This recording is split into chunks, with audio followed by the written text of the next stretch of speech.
ದಿನಾಂಕ 8/2/2026 ಕರ್ನಾಟಕ ಕಾರ್ಯನಿರತ ಪತ್ರಕರ್ತರ ಧ್ವನಿ ಸಂಘಟನೆಯು ನೆಲಮಂಗಲ ವಿಶ್ವಭೈರವ ಕನ್ವೆನ್ಷನ್ ಹಾಲ್ನಲ್ಲಿ 4ನೇ ರಾಜ್ಯ ಪತ್ರಕರ್ತರ ಸಮ್ಮೇಳನ ಹಾಗೂ ರಾಜ್ಯ ಪ್ರಶಸ್ತಿ ಕಾರ್ಯಕ್ರಮ ಆಯೋಜಿಸಲಾಗಿದೆ.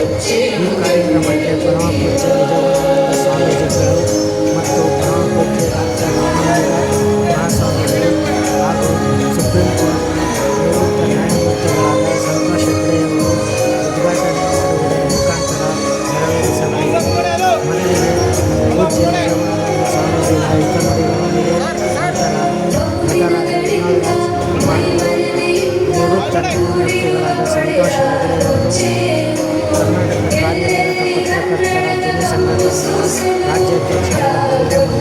ಪತ್ರಕರ್ತರ ಧ್ವನಿ ಸಂಘಟನೆಯ ರಾಜ್ಯಾಧ್ಯಕ್ಷರಾದ ಬಂಡೆ ಮಲ್ಲಿಕಾರ್ಜುನವರು, ನಂತರ ಕರಾವಳಿ ರಾಜ್ಯಾಧ್ಯಕ್ಷರಾದ ಪ್ರವೀಣ್ ಶೆಟ್ಟರ್ ಹಾಗೂ ಇತರರಿಗಳ ನಂತರ ಎಲ್ಲರಿಗೂ ಪತ್ರಕರ್ತರಿಗೆ ಪ್ರಶಸ್ತಿ ಪ್ರದಾನ ಮಾಡಲಾಗಿದೆ.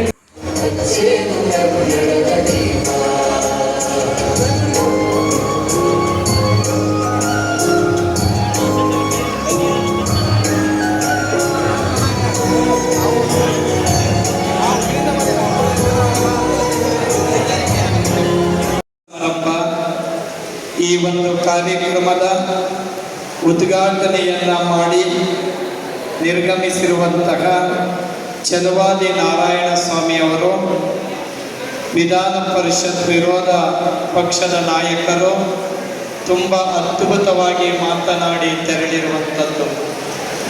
ಈ ಒಂದು ಕಾರ್ಯಕ್ರಮದಲ್ಲಿ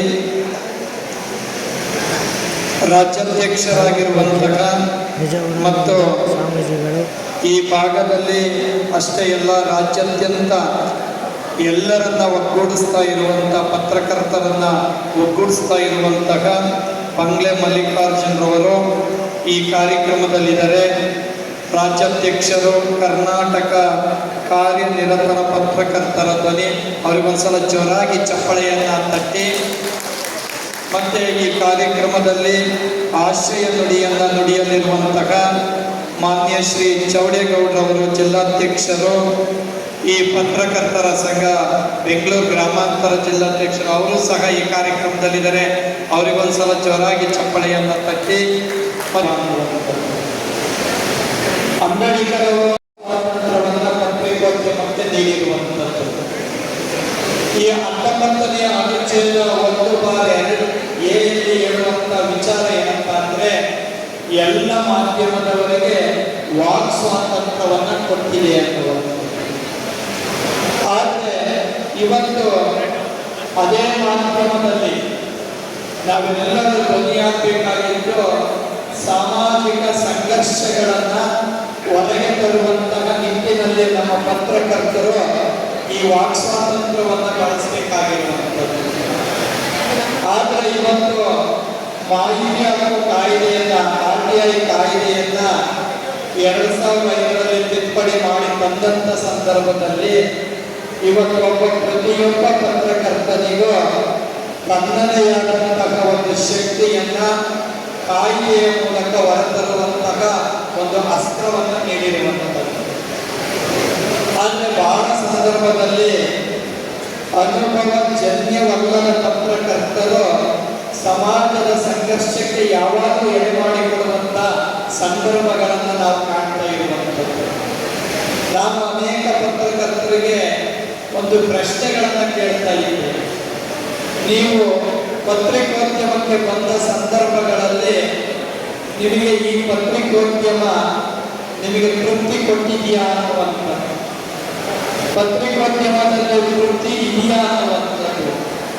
ಇವತ್ತು ಮಾಧ್ಯಮಗಳು ಉದ್ಯಮಗಳಾಗದಿದ್ರೆ ಮಾತ್ರ ಇವತ್ತೇನಾದರೂ ಸಮಾಜಕ್ಕೆ ಒಂದು ನ್ಯಾಯವನ್ನು ಕೊಡಬಹುದು ಅನ್ನುವಂಥದ್ದು. ಮಾಧ್ಯಮಗಳು ಉದ್ಯಮವಾಗಿ ಈ ಸಮಾಜದಲ್ಲಿ ಪರಿಣಮಿಸುವ ಕಾಲದಲ್ಲಿ ಇವತ್ತು ಪರಿಶುದ್ಧವಾದ, ಪಕ್ವತೆ ಉಳ್ಳ, ಆದರ್ಶವಾದ ಪತ್ರಕರ್ತ ಈ ಸಮಾಜದಲ್ಲಿ ಅನ್ನುವಂಥದ್ದು ಬಹಳ ನೋವಿನ ಸಂಗತಿಯಾಗಿದೆ.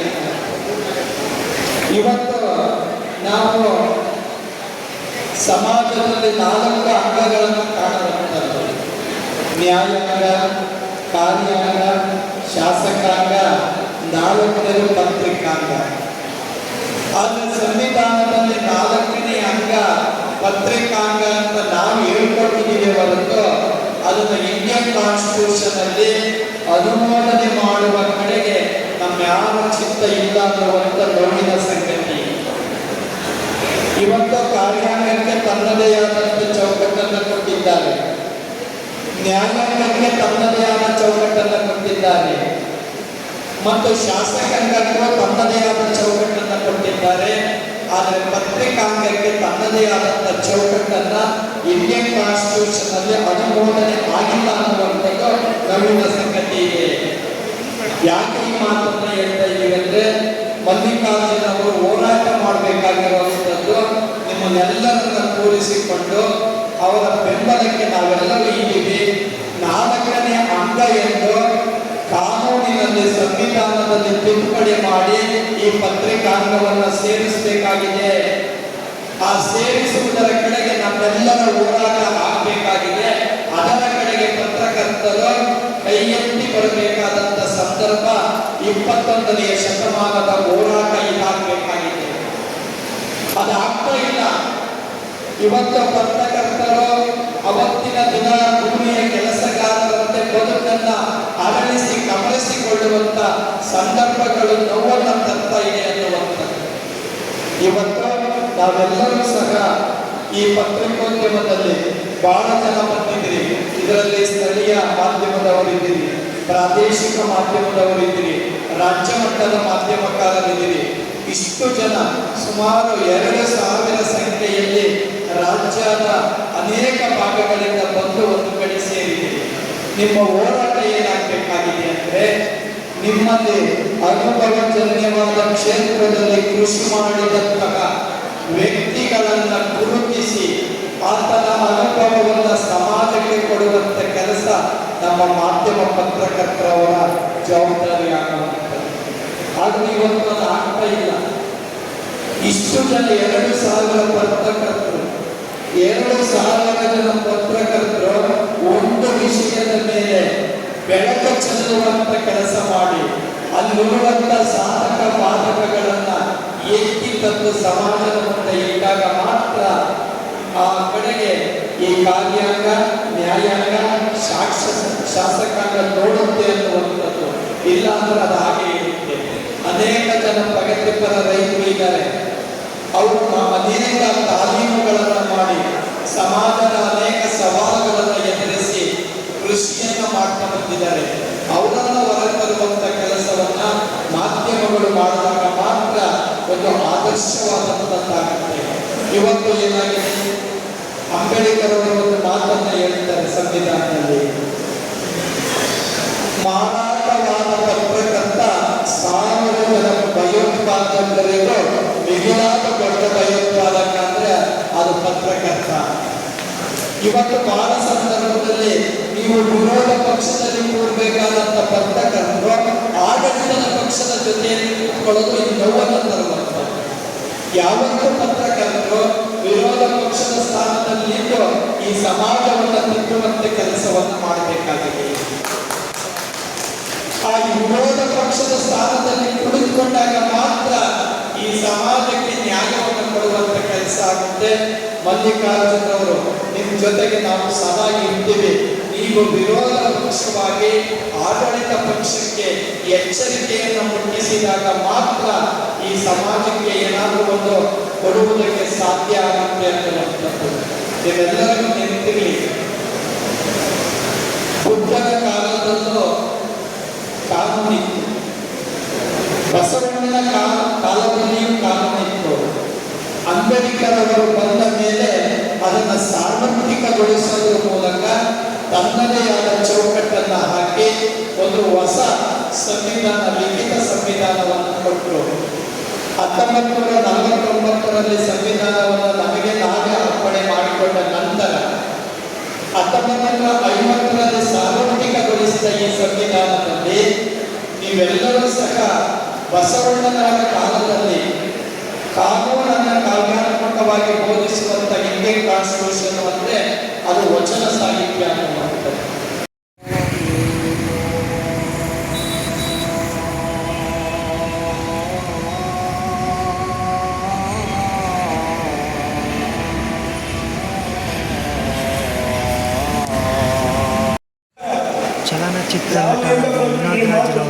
ಮುಂದೆ ಹೋಗ್ಬೇಕು. ಇಲ್ಲಾಂದರೆ ಮಾನವೀಯತೆ ಇಲ್ಲಾಂದರೆ ಅದು ಮನುಷ್ಯತ್ವಕ್ಕೆ ಬೆಲೆನೇ ಇಲ್ಲ ಅನ್ನೋಂಥ, ಮನುಷ್ಯನಿಗೆ ಬೆಲೆ ಇಲ್ಲ ಅನ್ನುವಂಥ ಒಂದು ಅರ್ಥ. ದೊಡ್ಡ ಮಾತು ಖಂಡಿತ ಮರೆಯಕ್ಕೆ ಸಾಧ್ಯ ಇಲ್ಲ. ಏನು ಹೇಳೋಣ, ಪತ್ರಕರ್ತರು ಬೆಳಗ್ಗೆ ಸೂರ್ಯ ಹೇಗೆ ಉದಯ ಆಗ್ತಾನೋ, ಸೂರ್ಯ ಉದಯ ಆಗ್ತಾನೆ ಅನ್ನುವಂಥ ನಂಬಿಕೆ ನಮಗಿದೆ. ಅದೇ ರೀತಿ ಪತ್ರಿಕೆಯಲ್ಲಿ ಬರ್ತಕ್ಕಂಥ ಸುದ್ದಿ ಉದಯ ಆದರೆ ಮಾತ್ರ ನಮಗೆ ಕಾಫಿ ಟೀ ಹೊಟ್ಟೆ ಒಳಗೋದಾಗಿದೆ. ಇದು ಸತ್ಯ. ನನ್ನ ತಾಯಿಯವ್ರ ಕಾಲದ ಪತ್ರಕರ್ತರು PJ ಶ್ರೀನಿವಾಸ ಮೂರ್ತಿಯವರು, BM ಸುಬ್ರಾಯರು, ಇನ್ನೂ ಅನೇಕ ಹಿರಿಯರು, ರಾಮಣ್ಣವರು, ಒಲವಿನ ಉಡುಗೊರೆ ಚಿತ್ರ ತಯಾರಿಸಿದವರು, ಸುಧೀಂದ್ರ ಅವರು PR ಆಗೋಗಿದ್ರು, ಪತ್ರಕರ್ತರಾಗೋಗಿದ್ರು. ಪಾಪ ಯಾರನ್ನೂ ಮರೆಯೋಕ್ಕಾಗಲ್ಲ. ಇವತ್ತು ನಾವು ಕಲಾವಿದರಾಗಿ ಜನಗಳಿಗೆ ತಲುಪಿದ್ದೀವಿ ಅಂತ ಹೇಳಿದ್ರೆ ನಿಮ್ಮ ಬರಹದ ಮೂಲಕ ನಾವು ತಲುಪಿದ್ದೀವಿ. ಪತ್ರಕರ್ತರಿಗೆ ನಾವು ಎಂದೆಂದೂ ಚಿರಋಣಿಯಾಗಿರಬೇಕು ಅಂತ ನನ್ನ ತಾಯಿಯವರು ಹೇಳ್ತಾ ಇದ್ರು. ನಿಮ್ಮೆಲ್ಲರಿಗೂ ನಾನು ನಮ್ಮ ತಾಯಿಯವರ ಪರವಾಗಿ, ಎಲ್ಲರ ಪರವಾಗಿ ಚಿರಋಣಿಯಾಗಿದ್ದೀನಿ. ನೆಲಮಂಗಲದ ಪತ್ರಕರ್ತರಿಗೂ ಅಷ್ಟೇ, ನನ್ನ ಪ್ರೀತಿಯ ನನ್ನ ವೇಣುಗೂ ಅಷ್ಟೇ ನಾನು ಹೇಳ್ತಾ ಇರೋದು. ಅಣ್ಣ ಬಾರಣ, ನೀನು ಎಲ್ಲಿಗೆ ಬಾರಣ ಅಂತ ಹೇಳ್ಬಿಟ್ಟು ಎಳೆದು ಕರ್ಕೊಂಬಂದ್ಬಿಟ್ರು ನನ್ನ ವೇಣು ಅವರು. ತುಂಬ ಸಂತೋಷ.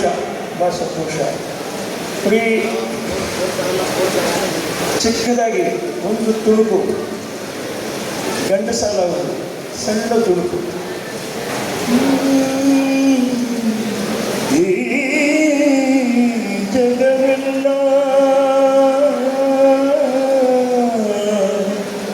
ಒಂದು ನಿಜ ನೂತನ ನಾಟಕ ರಂಗ.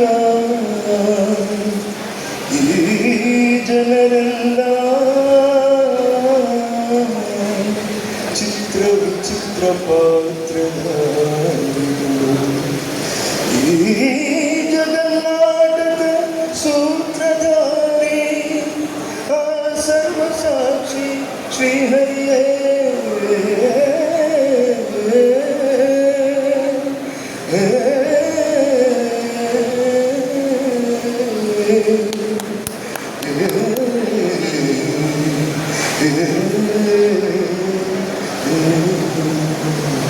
ಸಿರಿಗನ್ನಡಗಳಿಗೆ ಸಿರಿಗನ್ನಡ ನಮಸ್ಕಾರ. ಸುಪ್ರೀಂ ಕೋರ್ಟ್ನ ನ್ಯಾಯಮೂರ್ತಿಗಳಾದ ಸಂತೋಷ್ ಹೆಗ್ಡೆ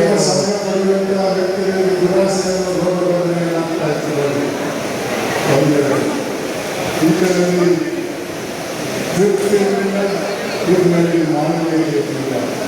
ಅದರಿಂದಾಗಿ ಏನಾಗ್ತದೆ ಸಮಾಜದಲ್ಲಿ ಅನ್ನೋದನ್ನು ಭಾಳಷ್ಟು ಆತ್ಮಹತ್ಯೆ ಆಗಿದ್ದೇನೆ. ಅದಕ್ಕಾಗಿ ನಾನು ಈ ವಯಸ್ಸಲ್ಲಿ ಕೂಡ ಇಂಥ ಕಾರ್ಯಕ್ರಮಗಳು ಬರ್ತಾ ಇದ್ದೇನೆ. ನಿಮ್ಮಲ್ಲಿ ಕೆಳಗಡೆಯಿಂದ ಕೇಳ್ಕೊಳ್ತಾ ಇದ್ದೇನೆ. ಈ ಸಮಾಜದಲ್ಲಿ ಇರಬೇಕಾದ್ರೆ ನಿಮ್ಮಲ್ಲಿ ಈ ಮಕ್ಕಳಲ್ಲಿ ಎರಡು ಒಂದಿಗೆ ನಡೆಸಿ ತೃಪ್ತಿ ಅನ್ನುವ ಒಂದು ಗುಣ ಮತ್ತೊಂದು ಮಾನವೀಯ ಇಲ್ಲ.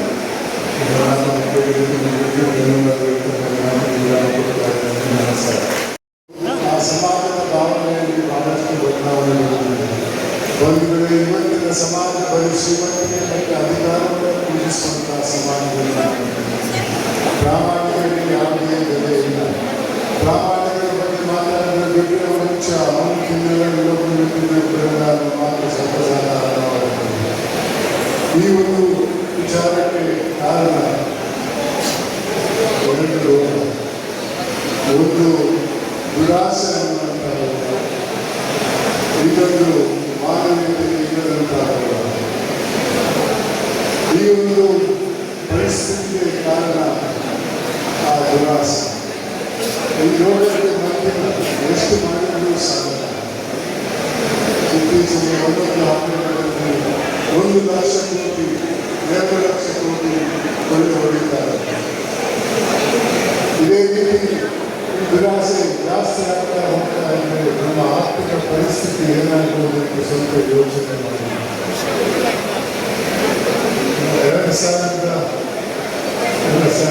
1973ರಲ್ಲಿ ನಾನು ಅಮೆರಿಕ ಹೋಗುವಾಗ $1 ನಮ್ಮ ದೇಶದ ಹಣ $400 ಇತ್ತು. ಇವತ್ತು $1 $98. ಯಾವ ಮಟ್ಟಕ್ಕೆ ಹೋಗಿದೆ ಅಂತ ಸ್ವಲ್ಪ ಯೋಚನೆ ಮಾಡಿ. ಇದಕ್ಕೆ ಕಾರಣ ದುರಾಸೆ ಬಂದಿರಬೇಕು. ನಾವು ಇದನ್ನು ಸ್ವಲ್ಪ ಗಂಭೀರವಾಗಿ ತಿಳಿಯಬೇಕಿದ್ರೆ ನಮ್ಮ ಮಕ್ಕಳಲ್ಲಿ ಇದಕ್ಕೆ ಸೂಕ್ತವಾದಂಥ ಪರಿಹಾರವನ್ನು ಅಳವಡಿಸಬೇಕು. ಹೋಗಬೇಕು. ನಮ್ಮ ದೇಶ ಹಲವಾರು ಇತರ ದೇಶದ ಬಗ್ಗೆ ಖಾಲಿ ದೇಶ ಆಗಬಹುದು ಅಂತ ನಾನು ತಿಳ್ಕೊಂಡಿದ್ದೇನೆ. ನನ್ನ ಅನಿಸಿಕೆಯಲ್ಲಿ ಈ ದುರಾಸೆಗೆ ಒಂದೇ ಒಂದು ತೃಪ್ತಿ ಅನ್ನೋದು ಕೂಡ. ತೃಪ್ತಿ ಇದ್ದರೆ ದುರಾಸೆ ಬರಲ್ಲ. ಇದ್ದದ್ರಲ್ಲೇ ಸಂತಸ ಪಡೆಯುವಂತಹ ಒಂದು ಕಾರಣ ಹುಡುಕಬಹುದು. ಈ ಒಂದು ತೃಪ್ತಿ ಅನ್ನೋದು ಇಲ್ಲದೆ ದುರಾಸೆ ಖಂಡಿತವಾಗಿ ಬರುತ್ತದೆ. ತೃಪ್ತಿಯನ್ನು ಅಳವಡಿಸಿ ನಿಮ್ಮ ಮಕ್ಕಳಲ್ಲಿ ಅಳವಡಿಸಿ. ನಾನು ಚಿಕ್ಕವನಾಗಿದ್ದಾಗ ನನ್ನ ಪೋಷಕರು ಹೇಳ್ತಾ ಇದ್ದು ಮಾಡುವುದು ನಾವು ಬೇಡ ಅಂತ. ತಪ್ಪು ಮಾಡಿದರೆ ಏಕೆಂದು ಹೇಳ್ತೀವಿ. ಆದರೆ ಇವತ್ತು ಸಮಾಜದಲ್ಲಿ ಎಲ್ಲ ಪೋಷಕರು ನನ್ನ ಮಕ್ಕಳು ಲಕ್ಷಾಧೀಶರಾಗಬೇಕೆನ್ನುವ ಒಂದು ಆಸೆ. ಇದರಿಂದಾಗಿ ಇವತ್ತು ದೊಡ್ಡ ಪೈಪೋಟಿ ಹಣದ ಬಗ್ಗೆ ಆಗ್ತಾ ಇದೆ. ಇದಕ್ಕೆ ನಾವು ಮಟ್ಟ ಹಾಕದೇ ಇದ್ದರೆ ಭಾಳ ಮುಂದೆ ಭಾಳ ಕಷ್ಟ ಬಂದಿದೆ. ಇದ್ದದ್ರಲ್ಲಿ ಸಂತಸ ಪಡೆಯುವಂಥ ಒಂದು ಗುಣ ನಮ್ಮಲ್ಲಿ ಇರಬೇಕಾದ್ರೆ ಅದಕ್ಕೆ ಸ್ವಲ್ಪ ತ್ಯಾಗ ಮಾಡಬೇಕಾಗ್ತದೆ. ನಾನು ಲೋಕಾಯುಕ್ತಕ್ಕೆ ಬಂದ ನಂತರ ನನ್ನಲ್ಲಿ ಬಹಳಷ್ಟು ಬದಲಾವಣೆ ಆಗಿದೆ. ನಾನು 1864 ಶಾಲಾ ಕಾಲೇಜಿಗೆ ಹೋಗಿದ್ದೇನೆ. ಮಕ್ಕಳಲ್ಲಿ ತೃಪ್ತಿ ಮತ್ತು ಮಾನವೀಯತೆಯನ್ನು ಎರಡು ಮೌಲ್ಯಗಳನ್ನು ಅಳವಡಿಸುವ ಪ್ರಯತ್ನ ಮಾಡ್ತಾ ಇದ್ದೇನೆ. ನನಗೆ ಇವಾಗ 86 ವರ್ಷ ವಯಸ್ಸು. ಆರೋಗ್ಯದಲ್ಲಿ ಸ್ವಲ್ಪ ಇಲ್ಲಿ ಏರುಪೇರು ಆಗಿತ್ತು. ಆದರೆ ಸುಧಾರಿಸಿದ್ದೇನೆ. ಕೇಂದ್ರ ಇಂಥ ಸಂಸ್ಥೆಗೆ ಹೋಗಲು ಶುರು ಮಾಡಿದ್ದೇನೆ. ಆದ್ದರಿಂದ ನನ್ನ ಪ್ರಯತ್ನ ನೀವೆಲ್ಲ ಸಹಾಯ ಮಾಡಬೇಕೆಂದು ನಾನು ಆರಂಭಿಸಿದೆ. ನನಗೆ ಯಾವ ರೀತಿಯ ಆರ್ಥಿಕ ಸಹಾಯವನ್ನು ಇನ್ಯಾವ ಸಹಾಯವಿಲ್ಲ. ನಾವು ಬರೀ ನಿಮ್ಮಲ್ಲಿ ಮಕ್ಕಳಲ್ಲಿ ಎರಡು ಮೌಲ್ಯಗಳನ್ನು ಅಳವಡಿಸಿ ತೃಪ್ತಿ ಮತ್ತು ಮಾನವೀಯತೆ. ಈ ಎರಡು ಮೌಲ್ಯಗಳಿಗೆ ಖಂಡಿತವಾಗಿ ನಮ್ಮ ಜೀವನ ಸಾರ್ಥಕವಾಗಿದೆ. ನಮ್ಮ ಜೀವನದಲ್ಲಿ ದುರಾಸೆ ಇದ್ದರೆ ಏನಾಗ್ತದೆ ಅಂತ ಒಂದು ಉದಾಹರಣೆ ಕೊಟ್ಟು ನನ್ನ ಮಾತಿನ ವಿರಾಮ ಕೊಡ್ತಾ ಇದ್ದೇನೆ. 2006ರಲ್ಲಿ ಬಾಗಲಕೋಟೆಯಿಂದ ಗಂಡ ಹೆಂಡತಿ ಒಂದು 6 ತಿಂಗಳ ಮಗುವನ್ನು ಕರ್ಕೊಂಡು ಬರ್ತಾರೆ. ಏನಪ್ಪ ಸಮಸ್ಯೆ ಅಂತ ಕೇಳಿದೆ. ಸ್ವಾಮಿ, ಮಗು ನೋಡೋಕ್ಕೆ ಚೆನ್ನಾಗಿದೆ, ಮಗುವಿಗೆ ಕುಲದ್ವಾರ ಇಲ್ಲ, ನೋಡಿಟ್ಟು ತಿನ್ನುವುದು ಬಾಯಲ್ಲಿ ಹೊರಟು ಬಾಯಲ್ಲಿ. ಬಾಗಲಕೋಟೆಯ ಡಾಕ್ಟರ್ ಹೇಳ್ತಾರೆ, ಬೇಸರ ಬರ್ತದೆ, ಈ ಮಗುವನ್ನು ಸುಸಜ್ಜಿತ ಆಸ್ಪತ್ರೆಗೆ ಕರ್ಕೊಂಡು ಹೋಗಿ ಮಕ್ಕಳ ತಕ್ಷಣ ಮಗುವಿನ ಆಪರೇಷನ್ ಮೂಲಕ ಸರಿಪಡಿಸಿಕೊಡ್ತಾರೆ ಅಂತ. ಅದನ್ನು ನಂಬಿ ಈ ಪೋಷಕರು ಮಗುವನ್ನು ಸರ್ಕಾರಿ ಮೆಡಿಕಲ್ ಕಾಲೇಜ್ ಆಸ್ಪತ್ರೆಗೆ ಕರ್ಕೊಂಡು ಹೋಗ್ತಾರೆ. ಅಲ್ಲಿ ಮಕ್ಕಳ ಮಗುವನ್ನು ಪರೀಕ್ಷೆ ಮಾಡ್ತಾರೆ ಅಂತ ಹೇಳ್ತಾರೆ. ಎಲ್ಲ ಸರಿ ಮಾಡಿಕೊಡ್ತೇನೆ, ಆದರೆ ಒಂದಿಷ್ಟು ಖರ್ಚು ಆಗ್ತದೆ ಅಂತಾರೆ. ಖರ್ಚು ಗಂಟ ಗಂಟೆ ಅಂತ ಅವ್ರ ಪ್ರಯತ್ನ ಮಕ್ಕಳಿರಲಿಲ್ಲ. ಆವಾಗ ಅವರನ್ನು ಬೇಡಿಕೊಂಡಾಗ ಹೇಳ್ತಾನೆ, ಆಗ ನೀವು ಹಣ ಕೊಡದೇ ಇದ್ದರೆ ಈ ಮಗುವಿನ ಹೊಟ್ಟೆ ಹತ್ತಿರ ಒಂದು ರೋಡ್ ಮಾಡಿ ಅದರಿಂದ ಮರ ಹೊರಗೆ ಬರುವಂತೆ ಮಾಡ್ತೇನೆ ಅಂತ ಹೇಳ್ತಾರೆ. ಅದನ್ನು ಕೇಳಿ ಅವರಿಗೆ ನಾವು ನಂಬಿಕೆ ಆಗಲಿಕ್ಕೆ ಮಗುವನ್ನು ಕರ್ಕೊಂಡು ಲೋಕಾಯುಕ್ತಕ್ಕೆ ಬಂದು ನಮ್ಮ ಅಧಿಕಾರಿಗಳ ಮಗುವನ್ನು ಹಳೆಯ ಏರ್ಪೋರ್ಟ್ ರೋಡಿನಲ್ಲಿರುವಂಥ ಮಣಿಪಾಲ ಖಾಸಗಿ ಆಸ್ಪತ್ರೆ ಕರ್ಕೊಂಡು ಹೋಗಿ ಅಲ್ಲಿ ನನ್ನ ಚಿಕಿತ್ಸೆ ಕೂಡ ನಡೀತಾ ಇತ್ತು. ನಮ್ಮ ಊರು ನಾವು ಅವರನ್ನು ಕೇಳ್ತೇವೆ, ಮಗುವಿನ ಭವಿಷ್ಯ ಪಡೆಯುವಂಥ.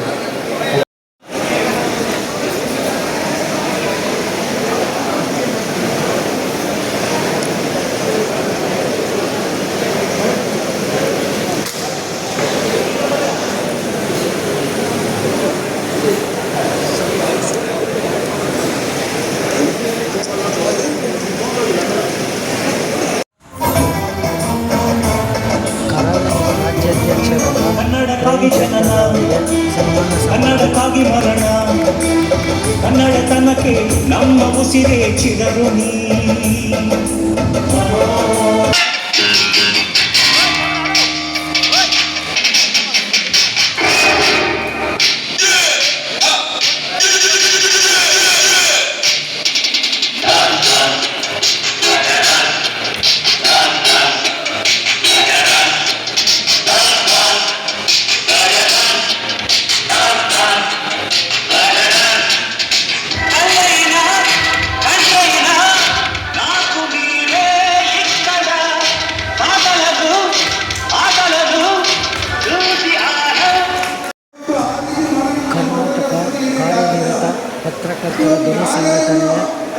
ರಾಜ್ಯಾಧ್ಯಕ್ಷರಾದ ಬಂಗ್ಲೆ ಮಲ್ಲಿಕಾರ್ಜುನ್ ಸರ್. ಕೇವಲ ನಾವು 10,000 ಪತ್ರಕರ್ತರಿಗೆ ಒಂದು ಅನುದಾನ ಕೊಡೋಕ್ಕೆ ಸಾಮಾಜಿಕ ಅಧಿಕಾರಕ್ಕೆ ಬೆಳೆದಂತ ಬರೋದ್ರೆ ನಾವು ಹೇಳ್ಬೇಕಾ? ಭಯ ಪತ್ರಕರ್ತಂದ್ರೆ ಎಲ್ಲಿ ಇವರಿಗೆ ಸವಲತ್ತು ಕೊಟ್ಟರೆ ನಮ್ಮ ಅಸ್ತಿತ್ವ ಕಳ್ಕೊಳ್ತೀವಿ ಅಂತ ಈ ಒಂದು ಕಾರಣಕ್ಕೆ ಕೊಟ್ಟು ನೆಪವಾಗಿ ನಮಗೆ ಸವಲತ್ತು ಸಿಗಲಾರಕ್ಕೆ ಮರೀಚಿಕೆಯಾಗಿ ಸ್ವಾತಂತ್ರ್ಯ ಬಂದಾಗಿಂದ ಅಲ್ಲಿಂದ ಇಲ್ಲಿವರೆಗೂ ಸರ್ಕಾರಗಳು ಮಾಡ್ತಾ ಇರಬೇಕಾದ ಸಮಯ ಅದು ಭಯಗಳ ಕಾರಣ. ಈಗಾಗಲೇ ಒಂದು ಹೆಜ್ಜೆ ಮುಂದೆ ಇಟ್ಟಿದ್ದೀನಿ ಅಂತ ಹೇಳಿದ್ದೀನಿ. ನಮ್ಮ ರಾಮಾಚಾರ್ಯ ಸರ್ ಅವರು ಈ ಒಂದು ಕಾರ್ಯಕ್ರಮದಲ್ಲಿ ಅಭಿನಂದನಾ ಸಮಾರಂಭದಲ್ಲಿ ಅವರನ್ನು ವೇದಿಕೆ ಮೇಲೆ ಬರಬೇಕಂತ ವಿಧಾನ ಕೊಡ್ತಾ ಒಂದು ಹೆಜ್ಜೆ ಅವರಿಗೆ ಮುಂದೆ ಇಟ್ಟಿದ್ದೀನಿ. ಇವತ್ತು 3 ದಿನ ಹಿಂದೆ ಮಾಡಿದ್ದಾರೆ. ಆ ನಿಟ್ಟಿನಲ್ಲಿ ಈಗಾಗಲೇ ರಾಜ್ಯ ಸರ್ಕಾರಕ್ಕೆ ಕೇಂದ್ರ ಸರ್ಕಾರಕ್ಕೆ ವಕೀಲ 4 ಜನ ತಂಡದಲ್ಲಿ ಈಗಾಗಲೇ ನೋಟಿಸ್ ಹೊರಡಿಸಿದೆ. 3 ದಿನ ಆಯಿತು. 14 ಜನ ಸಹಾಯಕ ಕಾರ್ಮಿಕ ಆಯುಕ್ತರಿಗೆ ಕಾರ್ಮಿಕ ಕಾಯ್ದೆಗಳು ಅನುಷ್ಠಾನ ಆಗಲೇಬೇಕಂತ ಅವರು ನೋಟಿಸ್ ಕಳಿಸಿದೆ. ಇನ್ನೊಂದು 2 ತಿಂಗಳ ಉತ್ತರ ಕೊಡದಿದ್ರೆ ಲೋಕಾಯುಕ್ತಕ್ಕೊಂದು ರಿಟ್ರಿಷನ್ ಒಂದು ಜೊತೆಗೆ ಸಾಮೂಹಿಕ ನಿಮ್ಮನ್ನು ಕರ್ಕೊಂಡು ದೊಡ್ಡ ಮಟ್ಟದ ಹೋರಾಟ ಗೆಲ್ತಾರೆ. ಇನ್ನು ಕೇವಲ 2 ವರ್ಷ ವೇಟ್ ಮಾಡಿ ಸಿಎಂ ಎಲ್ಲಿ ಹೋಗ್ತಾರೆ ನಾವೆಲ್ಲ ಸೇರಿ ಆ ರೀತಿ ಪ್ರತಿಭಟನೆ ಆ ರೀತಿ ನಿಲ್ಲಿಸೋಕೆ ಕೆಲಸ ಮಾಡೋಣ. ಅವತ್ತು ಹೆಂಗೆ ನಮಗೆ ಸಿಗಲ್ಲ ಅಂತ ನೋಡೋಣ ಸಂದರ್ಭ ಹೇಳ್ತಾ ರಾಮಾಚಾರ್ಯ ಸರ್ ಅವರು ವೇದಿಕೆ ಬಗ್ಗೆ ಆಸೆ ಇಲ್ಲ. ರಾಜ್ಯಾಧ್ಯಕ್ಷರಾದ ಪ್ರವೀಣ್ ಶೆಟ್ಟರ್ ಅವರು. ಅದಕ್ಕಾಗಿ ಪತ್ರಕರ್ತರ ಸಮ್ಮೇಳನಕ್ಕೆ ಬಂಗ್ಲೆ ಅವರು ಸಂತೋಷಕ್ಕೆ ಅವರು ಇರಲೇಬೇಕಂತೇಳಿ ಈ ಕಾರ್ಯಕ್ರಮದ ಅಧ್ಯಕ್ಷತೆಯನ್ನು ನಾವು ವಹಿಸ್ಕೋಬೇಕಂತೇಳಿ ಅವರ ಯಾವಾಗಲೂ ಅವ್ರ ಭಾಗದ ಕಾರ್ಯಕ್ರಮ ಮಾಡಲ್ಲ ಅನ್ನೋ ಮನಸ್ಥಿತಿಯನ್ನು ಹೊಂದಿದ್ದಾರೆ. ಬಂಗ್ಲೆ ಅವರು ನಮ್ಮ ಸಂಘಟನೆಯ ಸಿರುಪ ಅಧ್ಯಕ್ಷರಾಗಿ ಜನಪರ ಕೆಲಸಗಳನ್ನ ಮಾಡೋದ್ರ ಮುಖಾಂತರ ಒಂದು 100-150 ಜೋಡಿ ಮದುವೆಯನ್ನ ಮಾಡಿಸೋದ್ರ ಮುಖಾಂತರ ರಾಜ್ಯೋತ್ಸವವನ್ನು ಮಾಡ್ತಾ ಇದ್ರು. ಆವತ್ತು ಅವರು ಬಡವರ ಪರವಾಗಿ ಇದ್ದಂಥವ್ರು ಅನೇಕ ನಾಡಿನ ಪರವಾದಂತಹ ಹೋರಾಟ, ಕನ್ನಡದ ಪರವಾದಂತಹ ಹೋರಾಟದಲ್ಲಿ ನಮ್ಮ ಜೊತೆ ಕೈ ಜೋಡಿಸಿದಂಥವ್ರು. ಈ ಕಾರ್ಯಕ್ರಮ ಮಾಡುವಾಗ ಸರ್ ನೀವು ಇರಲೇಬೇಕಂತೇಳಿ ಬೆಳಿಗ್ಗೆ ಇಲ್ಲಿನ ಕಾರ್ಯಕ್ರಮದಲ್ಲಿ ಅಚಾತುರ್ಯವಾಗಿ ಯಲಹಂಕದಲ್ಲಿ ಕನ್ನಡದ ಈ ಕೆಪ್ಟು ಯಾದಗಿರಿಯಿಂದ ಬಂದಂತ ಒಬ್ಬ ಹುಡುಗ 4 ಗಂಟೆಗಳಿಗೆ ಕೆಪ್ಟು ತಗೊಂಡು ಹೋದವಾಗ ಯಲಹಂಕದಲ್ಲಿ ಆ ಹುಡುಗನ ಮೇಲೆ ಉತ್ತರ ಭಾರತದವರು ಇವತ್ತು ಎಜುಕೇಟೆಡ್ ಏನಂತೀವಿ ITBTಯಲ್ಲಿ ಇರುವಂತವರು ಈ ವೀಕೆಂಡ್ ಮಾಡ್ತಾರೆ. ವೀಕೆಂಡ್ ಅಂದ್ರೆ ಅವ್ರ ಕಾರ್ಯಕ್ರಮ ಈ ರೀತಿ ಕಾರ್ಯಕ್ರಮ ಅಲ್ಲ. ವೀಕೆಂಡ್ ಅಂದ್ರೆ ರಾತ್ರಿಯಿಂದ ಬೆಳಿಗ್ಗೆ ತನಕ ಕುಡಿದು ಮೋಜು ಮಸ್ತು ಮಾಡಿ ಡ್ರಗ್ಸ್ ವಿಕ್ಸ್ ಎಲ್ಲ ತಗೊಂಡು ಅಮಾಯಕ ಹುಡುಗನ ಮೇಲೆ ದಾಳಿ ಮಾಡುವಂಥದ್ದು ಬೆಂಗಳೂರು ನಗರದಲ್ಲಿ ಇದು ನಡೀತಾ ಇದೆ, ಇವತ್ತು ನಡೆದಿರುವಂಥದ್ದು. ಆ ಹುಡುಗನ ಹೊಡೆದವರ ಮೇಲೆ ಯಲಹಂಕ ಪೊಲೀಸ್ ಸ್ಟೇಷನಲ್ಲಿ ಅವ್ರ ಮೇಲೆ ಮೊಕದ್ದಮೆ ಹಾಕಿ ಆ ಹುಡುಗನ ಪರವಾಗಿ ನಿಂತು ಹೋರಾಟವನ್ನು ಮಾಡಿ ಬರುವಾಗ ಕಲಾಯಿಗೆ ಬೆಳಿಗ್ಗೆ ಹೋಗಿರೋದು ನಾವು ಸಂಜೆ ಸೀದಾ ಬಂಗ್ಲೆ ಕಾರ್ಯಕ್ರಮದಲ್ಲಿ ನಾವೆಲ್ಲ ಇರಲೇಬೇಕಂತೇಳಿ ಯಾವುದೇ ಕಾರಣಕ್ಕೂ ಬಂಗ್ಲೆಗಳ ಕಾರ್ಯಕ್ರಮ ಮಿಸ್ ಮಾಡಬಾರ್ದು ಅಂತೇಳಿ ಈ ಕಾರ್ಯಕ್ರಮಕ್ಕೆ ಬಂದಿದ್ದೀನಿ. ನೀವು ಈ ಸಮಾಜವನ್ನು ತಿಳುವುದು ಸಮಾಜದ ಹುಡುಗರು ಕನ್ನಡ ನಾಡಿನ ಅಭಿವೃದ್ಧಿ ಖರ್ಚ ರಾಜಕಾರಣಿಗಳ ಸಿಂಹಾಸನವಾಗಿ ಭೇಟಿಯಾಗುವಂಥವರು ನೀವು ಪತ್ರಕರ್ತರು. ಅನೇಕ ಕನ್ನಡ ಹೋರಾಟದಲ್ಲಿ ಇರ್ಬೋದು, ರಾಜಕಾರಣಗಳಲ್ಲಿ ಇರ್ಬೋದು, ಪತ್ರಕರ್ತರಲ್ಲಿ ಇರ್ಬೋದು, ಯಾರೋ ಒಬ್ಬ ಪ್ರಶ್ನೆಯಿಂದ ಇಡೀ ಸಂಸ್ಥೆಗೆ ಕೆಟ್ಟ ಹೆಸರು ಬರುವಂತ ನಾವು ನೋಡ್ತಾ ಇರ್ತೀವಿ. ಅದರಲ್ಲಿ ಸಂತೋಷ್ ಶೆಟ್ಟಿ ಅವರ ಒಬ್ಬ ಸಜ್ಜನ ಪ್ರಾಮಾಣಿಕ ಈ ನಾಡಿನ ಬಗ್ಗೆ ಕನಸು ಇಟ್ಕೊಂಡವನ್ನ ಇಂಥ ಸಮ್ಮೇಳನಕ್ಕೆ ಕರೆಸಿ ಆ ರೀತಿ ಈ ಸಮಾಜವನ್ನ ಕಟ್ಟಬೇಕಂತ ಕಲ್ಪನೆಯನ್ನ ಇಟ್ಕೊಂಡು ಬಂಗ್ಲೆಯವರು ಸಂಘಟನೆ ಕಟ್ಟಿದ್ದಾರೆ ಅನ್ಸುತ್ತೆ. ನಿಮ್ಮೆಲ್ಲರ ಬೆಂಬಲ ಅವರಿಗಿದೆ. ನಾವು ಸಹ ನಿಮ್ಮ ಜೊತೆಗೆ ಸದಾಕಾಲ ಪತ್ರಕರ್ತರಿಗೆ ತೊಂದರೆ ಆದಂತಹ ಸಂದರ್ಭದಲ್ಲಿ ನಿಮ್ಮ ಜೊತೆ ಹೋರಾಟಕ್ಕೆ ನಾವು ಸಿದ್ಧವಾಗಿದ್ದೀವಿ. ನಮ್ಮ ಗುರಿ ನಿಮ್ಮ ಗುರುವಲ್ಲೇ ಈ ಸಮಾಜವನ್ನು ತಿದ್ದುವಂಥದ್ದು, ಕನ್ನಡ ನಾಡನ್ನು ಕಟ್ಟುವಂಥದ್ದು, ರೈತರ ಪರವಾಗಿ ನಿಲ್ಲುವಂಥದ್ದು. ಈ ಕಾರ್ಯಕ್ರಮದಲ್ಲಿ ನಾವೆಲ್ಲ ಒಟ್ಟಿಗೆ ನಿಲ್ಲೋಣ ಅಂತ ಹೇಳ್ತಾ ನನ್ನ ಆತ್ಮೀಯ ಸ್ನೇಹಿತ ಒಟ್ಟೊಟ್ಟಿಗೆ ಚಳುವಳಿ ಮಾಡಿದಂಥ ಕರ್ನಾಟಕ ಸಂಘಟನೆ ಅಧ್ಯಕ್ಷ ಜಗದೀಶ್ ಅವರು ಸಹ ವೇದಿಕೆಯಲ್ಲಿದ್ದಾರೆ. ನಮ್ಮ ಉಪಾಧ್ಯಕ್ಷರಾದ ಶಿವರಾಜ್ ಅವರು ಸಹ ವೇದಿಕೆ ಪ್ರಾರಂಭ ಮಾಡಿದರು. ಮೊದಲೆಯವರು ಏನೇ ಕೆಲಸ ಮಾಡಿದ್ರು ಅರ್ಥಪೂರ್ಣವಾಗಿ ಮಾಡುವಂತಹ ಕೆಲಸಗಳನ್ನ ಮಾಡ್ತಾ ಇರ್ತಾರೆ. ಅವ್ರ ಸಮ್ಮೇಳನ ಆಗ್ಬೇಕಾದ್ರೆ ಸಂತೋಷ್ ಹೆಗ್ಡೆ ಅವರು ಇರಲೇಬೇಕು. ಸಂತೋಷ್ ಹೆಗ್ಡೆ ಅವರು ಇಲ್ಲ ಅಂದ್ರೆ ನಾನು ಕಾರ್ಯಕ್ರಮ ಮಾಡಲ್ಲ ಅಂತೇಳಿ ಮೊದಲೆಯವರು ಆಟ. ಸಂತೋಷ್ ಹೆಗ್ಡೆ ಅವರು ಯಾಕೆ ಬೇಕು ಕಾರ್ಯಕ್ರಮಕ್ಕೆ? ಕರ್ನಾಟಕದಲ್ಲಿ ಇವತ್ತು ಹುಟ್ಟಿಲ್ಲ, ಮತ್ತೆ ಯಾರು ಹುಟ್ಟೋದಿಲ್ಲ. ಸಂತೋಷ್ ಹೆಗ್ಡೆ ಅವ್ರ ತರ ರಾಷ್ಟ್ರ ವಿರುದ್ಧ ಶಿವಸಮನ ಆಗಿ ಲೋಕಾಯುಕ್ತದಲ್ಲಿದ್ದಾವಾಗ ನಿಮ್ಮ ನೋವಿಗೆ ನೆರವಾಗುವೆನು, ನಿಮ್ಮ ಕಂಬನಿ ಒರೆಸುವೆ ನಾನು ನಿಮ್ಮವನು, ನಿಮ್ಮ ಜೀವ ಇವನು, ನಿಮ್ಮ ನಗುವನ್ನು ಬಯಸುವೆ ನಿಮ್ಮ ಸೇವೆಗೆ ಬದುಕುವೆ ನಾನು ನಿಮ್ಮವನು, ನಿಮ್ಮ ಋಣದವನು, ನಾನು ನಿಮ್ಮವನು, ನಿಮ್ಮ ಧ್ವನಿವನು. ಹೊರಟ್ಬಿಡಿ. ಆಯ್ತು. Okay sir, thank you sir, thank you. ಬರೀ ತಾಲೂಕು ಅಧ್ಯಕ್ಷರು ಮಾತಾಡ್ಬಿಟ್ಟು ಬಗ್ಗೆ ಆಸೆ ಇಲ್ಲ, ಯಾವುದ್ರ ಮೇಲೂ ಆಸೆ ಇಲ್ಲ. ಈ ದೇಶ ಭ್ರಷ್ಟಾಚಾರ ಮುಕ್ತ ಆಗ್ಬೇಕಂತೇಳಿ ಅವರ ಆಸೆ. ಅದಕ್ಕಾಗಿ ಪತ್ರಕರ್ತರ ಸಮ್ಮೇಳನಕ್ಕೆ ಮೊದಲೇ ಅವರು ಸಂತೋಷ್ ಹೆಗ್ಡೆ ಅವರು ಇರಲೇಬೇಕಂತೇಳಿ ಈ ಕಾರ್ಯಕ್ರಮದ ಅಧ್ಯಕ್ಷತೆಯನ್ನು ಅವರು ವಹಿಸ್ಕೋಬೇಕಂತೇಳಿ ಅವರ ಯಾವಾಗಲೂ ಅವ್ರ ಭಾಗದ ಕಾರ್ಯಕ್ರಮ ಮಾಡಲ್ಲ ಅನ್ನುವಂಥ ಮನಸ್ಥಿತಿಯನ್ನು ಹೊಂದಿದ್ದಾರೆ.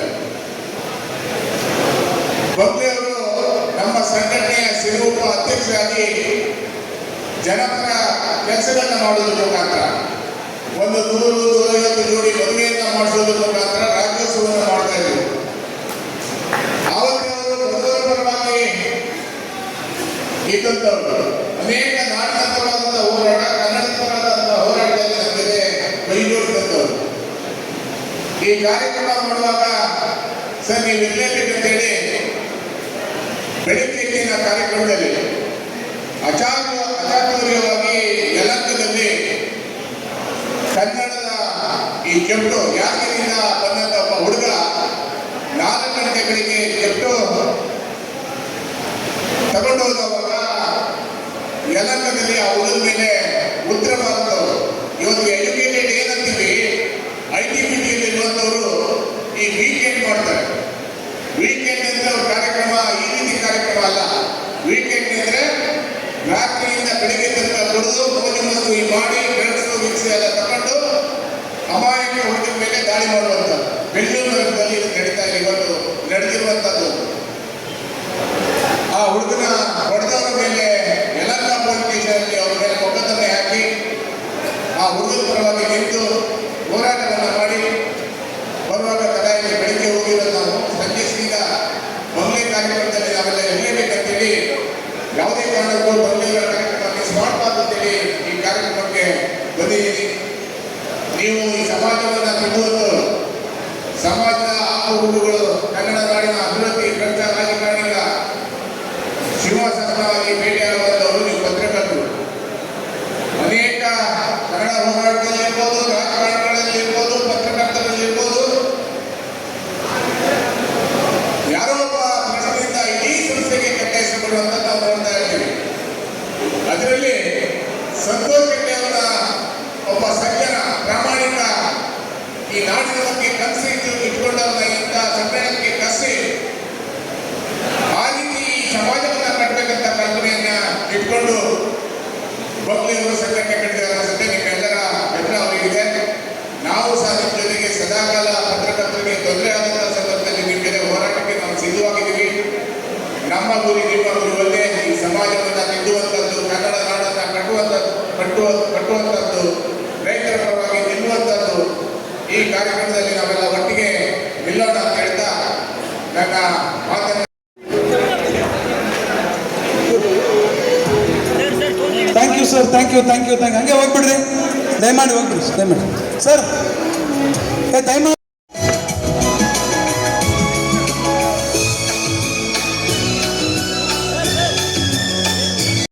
ಮುಂದೆ ಹೋದ್ರೆ ಮತ್ತೆ ರಿಪೀಟ್ ಆಗಲ್ಲ ಅಂತ ಮತ್ತೆ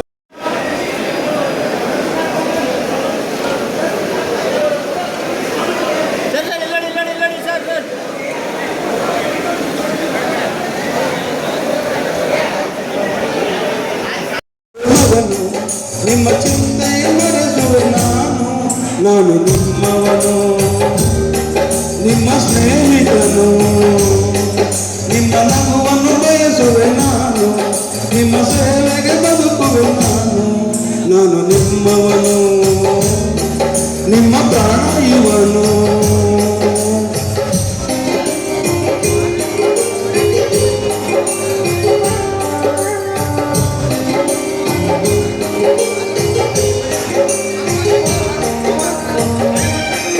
ದೀಪವ ಬೆಳಗಿದಿರಿ, ವೃತ್ತಿಗೆ ಒಂದು ಘನತೆಯ ತಂದು ದಾರಿ ತೋರಿದಿರಿ.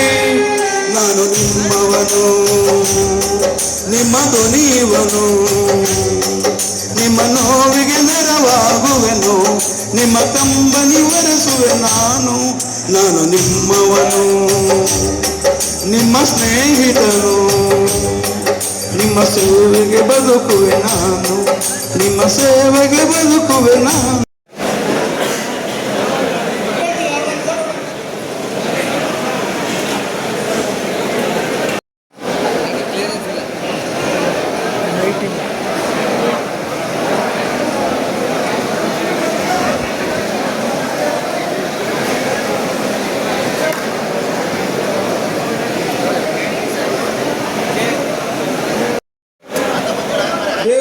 ಆನಂದ್ ಚೌಡೇರಾಜು, DC ಗೋಪಾಲ್, ಲೋಕೇಶ್, ರವಿ.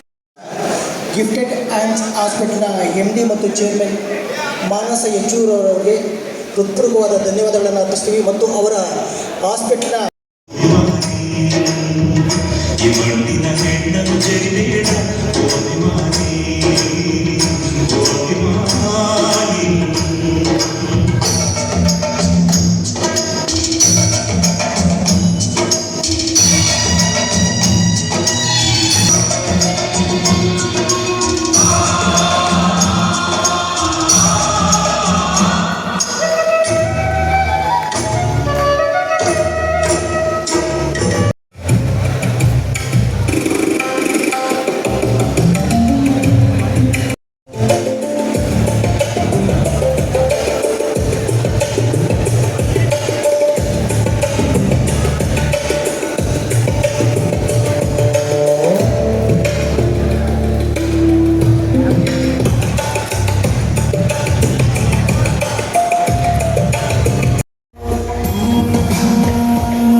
ನಿಮ್ಮ ಕಂಬನಿ ಬರೆಸುವ ಮಗನು, ನಿಮ್ಮ ಚಿಂತೆಯ ಬರೆಸುವ ಮಗನು ನಾನು ನಿಮ್ಮವನು, ನಿಮ್ಮ ಮನೆ ಮಗ